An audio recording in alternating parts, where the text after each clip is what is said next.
So I was going through some old pictures and I came across these and I thought some people may be interested.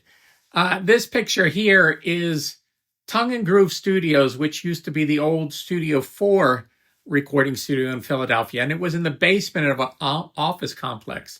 And on the left, that's Michael Block. He owned Tongue and Groove Studios with Shelly Yackes. And on the right, that's Brian Dozer, who was my DigiDesign rep at the time.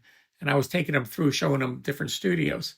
But what's interesting about this, you can see his Asperger speakers. They're kind of this custom-made thing that he did. And I don't know if it's exactly Asperger's design, but it looks like that. And I think the console was an API console. Michael Block always had his finger on all kind of interesting and esoteric gear. So whenever you walked in this place, you would, find all kind of crazy stuff that you never heard of, or it has this incredible history. And that console, probably somebody famous used it that he has it there. The next picture that I have is his rack that he had on the side with some of his gear. And like, as you can see, I think those are Pultecs in there with that chrome face on it. And then it looks like what is that? An old RCA compressor.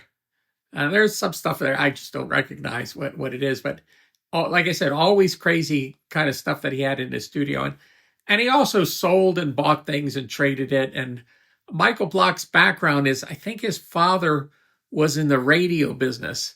And by being in the radio business, he had access to a lot of gear the radio stations used that he would buy and resell into the professional market. So that's his rack there. And then this third picture I have, this is when Jazzy Jeff took over. So Tongue and Groove eventually left that complex there, and Jazzy Jeff took over the room. And that console was a broadcast Neve, so it came out of a radio station. And then he had the big Westlake speakers, which I think I sold them to him. The thing about those Westlakes is the components were pretty cheap because we were constantly putting, have reconed or putting new drivers in them. But the cabinets were built like tanks. And he just, Jeff used to pound the heck out of those things. And I remember he wanted more low end. So I got him a Quested single 15, or I think maybe we got two of them.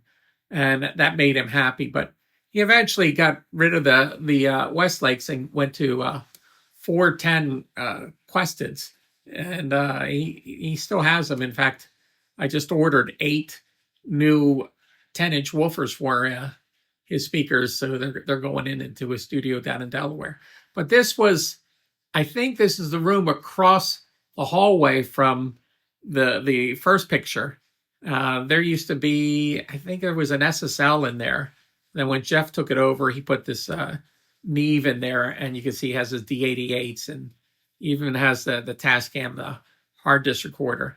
So I thought you'd find these pictures interesting. So there you go.